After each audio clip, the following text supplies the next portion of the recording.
भाई और बहनों, हमारे प्यारे कार्यकर्ता बब्बर शेर,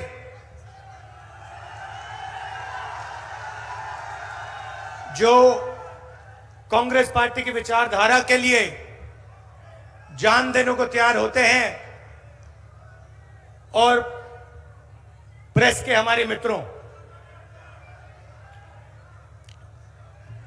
देश में सबसे बड़ा मुद्दा कौन सा है? बेरोजगारी। किसी से भी पूछो, यात्रा में मैंने हजारों लोगों से पूछा सबसे बड़ा मुद्दा कौन सा है, खट जवाब आता है बेरोजगारी सबसे बड़ा मुद्दा है। दूसरे नंबर पे कौन सा है? दूसरे नंबर पे महंगाई। दूसरे नंबर पे 90% लोग आपको कहेंगे पहले नंबर पे बेरोजगारी, दूसरे पे महंगाई। अब आपने एक चीज नोट की होगी कि हिंदुस्तान की जनता से अगर आप पूछें तो वो आपको बताएंगे पहले नंबर पर बेरोजगारी, दूसरे नंबर पर महंगाई। मगर अगर आप हिंदुस्तान के मीडिया से पूछेंगे या मीडिया को देखेंगे तो आपको लगेगा सबसे जरूरी मुद्दा अंबानी जी की शादी है,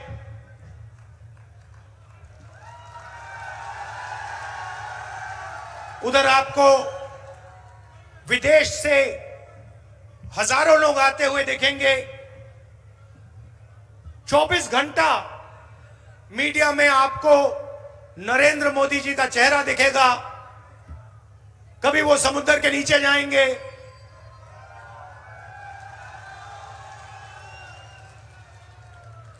कभी हेलीकॉप्टर में, सी प्लेन में उड़ते हुए देखेंगे, कभी थाली बजाते हुए देखेंगे, कभी मोबाइल फोन की लाइट बजा दिखाने को बोलेंगे। तो ये सवाल कुछ समय से मैं अपने आप से पूछ रहा था कि ये जो मीडिया है, इसका काम जनता की आवाज उठाने का है नहीं? मगर ये जनता की आवाज, जनता के मुद्दों के बारे में कभी बोलते ही नहीं है, कभी नहीं बोलते। अब इनकी गलती नहीं है, ये बेचारे बोलना भी चाहें, इनके मालिक इनको नहीं बोलने देंगे। अरबपति मालिक जिनका कंट्रोल है, वो इनको बोलने नहीं देंगे। मगर एक और बात मुझे पता लगी। कुछ महीने पहले मैंने मीडिया के बारे में, हिंदुस्तान की सबसे बड़ी कंपनियों के बारे में, प्राइवेट अस्पतालों के बारे में, प्राइवेट कॉलेज यूनिवर्सिटी के बारे में, इनके मैंने आंकड़े निकालने शुरू किए। मैं सोच रहा था कि पता लगाता हूं ये मीडिया में कौन लोग बैठे हैं कि ये जनता की बात करते ही नहीं है। सवाल था, आज मैं आपको थोड़ा सा बताना चाहता हूं। हिंदुस्तान में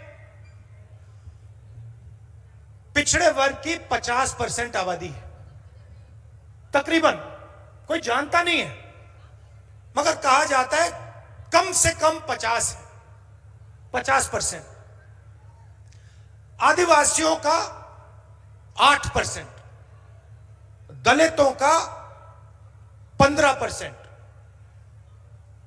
माइनॉरिटी 15%, गरीब जनरल कास्ट के लोग तकरीबन 5%। मतलब 90% से ज्यादा हिंदुस्तान की आबादी या पिछड़े वर्ग की है, या दलित, आदिवासी, गरीब जनरल कास्ट की। भाई और बहनों, मैंने मीडिया कंपनी के सारे मालिकों की लिस्ट निकाली और इनके जो सीनियर पत्रकार हैं, जो बड़े बड़े एंकर हैं, पूरे हिंदुस्तान में मैंने इनकी लिस्ट निकाली। आपको आश्चर्य होगा कि हिंदुस्तान के मीडिया के मालिकों की लिस्ट में और सीनियर मैनेजमेंट की लिस्ट में एक पिछड़े वर्ग का व्यक्ति नहीं है, एक नहीं है। मतलब 50% आबादी जिनकी है,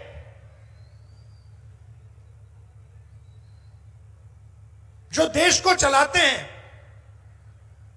मेहनत करते हैं, उनमें से एक व्यक्ति हिंदुस्तान की मीडिया में आपको नहीं दिखाई देगा। दलित 15%, एक दलित व्यक्ति आपको मीडिया में नहीं दिखाई देगा।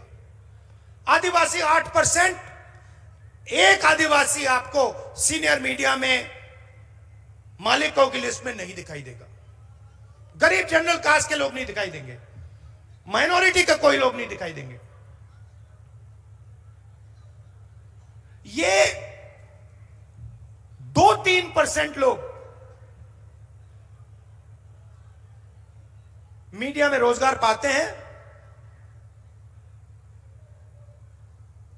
15-20 लोग मीडिया को कंट्रोल करते हैं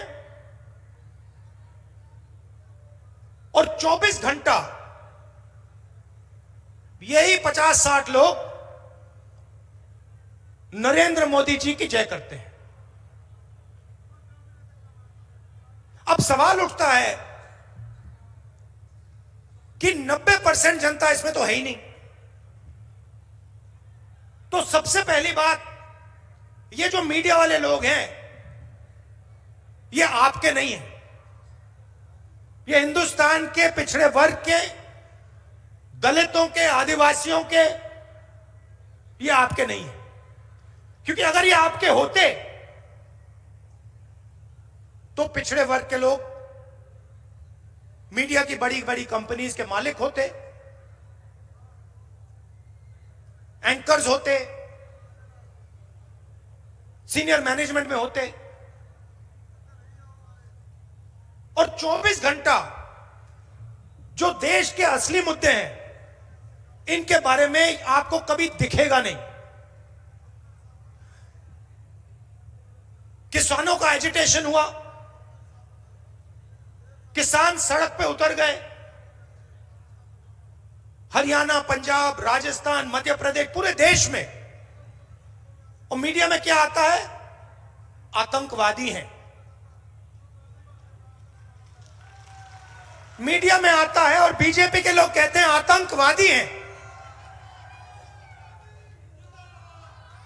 बेरोजगारी की बात कभी नहीं आएगी, महंगाई की बात कभी नहीं आएगी। इनका काम आपका ध्यान भटकाने का है। ये सिर्फ चाहते हैं कि पिछड़े वर्ग के मुद्दे, किसानों के मुद्दे, गरीबों के मुद्दे नेशनल और रीजनल मीडिया पे ना आए। और इनके जो मालिक हैं, इनको करोड़ों रुपए सरकार देती रहती है। मीडिया में आपका कोई नहीं। अब बताइए, हिंदुस्तान की सबसे बड़ी कंपनियों में 200 सबसे बड़ी कंपनी है, उनके मालिकों में और उनकी सीनियर मैनेजमेंट में मुझे बता दो पिछड़े वर्ग के कितने लोग हैं? एक नहीं मिलेगा। मैंने लिस्ट निकाली है, 200 नाम की लिस्ट निकाली, मालिकों की लिस्ट, सीनियर मैनेजमेंट की लिस्ट, उसमें आपको एक पिछड़े वर्ग का व्यक्ति नहीं मिलेगा, एक दलित नहीं मिलेगा, एक आदिवासी नहीं मिलेगा, एक गरीब जनरल कास्ट का व्यक्ति नहीं मिलेगा। नरेंद्र मोदी जी ने इन लोगों के 16 लाख करोड़ रुपए माफ किए हैं। अब आप कहोगे 16 लाख करोड़ रुपए कितना होता है? इतना बड़ा नंबर है, आपको और हमें पता ही नहीं लगता कितना बड़ा है। मैं बताता हूं आपको। नरेंद्र मोदी जी ने हिंदुस्तान के 25-30 सबसे अमीर लोगों का इतना कर्जा माफ किया जितना 24 साल मनरेगा में लगता है। समझिए बात, जितना 24 साल में मनरेगा में जाता है, उतना पैसा नरेंद्र मोदी जी ने 15-20 लोगों का कर्जा माफ किया। देखिए, पहली लाइन में 3, 6, 9 कितने लोग हैं पहली लाइन में? तकरीबन 20 लोग होंगे। पहली लाइन में 20 लोग हैं। हिंदुस्तान की हालत समझनी है तो मैं बताता हूं आपको। हिंदुस्तान के सबसे अमीर 22 लोगों के पास उतना ही धन है जितना 70 करोड़ लोगों के पास है। एक तरफ 70 करोड़ लोग, उसमें पिछड़े वर्ग के लोग, दलित, आदिवासी, गरीब जनरल कास्ट के लोग, और दूसरी तरफ 22 लोग। 70 करोड़ लोग क्या कह रहे हैं? 70 करोड़ में से किसान कह रहे हैं हमारे को एमएसपी दे दीजिए।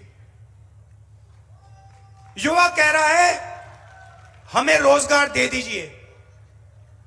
महिला कह रही है महंगाई से हमें बचाइए। कोई सुनने वाला नहीं, कोई सुनने वाला नहीं। नरेंद्र मोदी सीधा कह देते हैं मैं किसानों को एमएसपी नहीं दूंगा।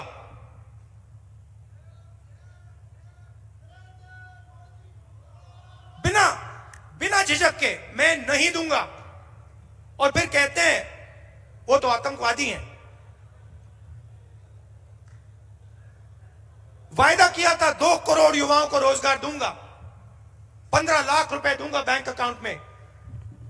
15 लाख रुपए से ज्यादा आपके जेब से उठा के ले गए। जीएसटी, नोटबंदी, लाखों रुपए। पहली बार किसान टैक्स देता है। हिंदुस्तान की हिस्ट्री में पहली बार किसान टैक्स दे रहा है। और जितना टैक्स आप देते हो जीएसटी में, उतना ही अदानी देता है। ये आपने शर्ट खरीदी, 18% जीएसटी आप दोगे। यही शर्ट अगर अंबानी या अदानी खरीदेगा, वो भी 18% ही देगा। तो धन आपका, वो अरबपति है। और जितना टैक्स किसान देता है उतना वो देता है।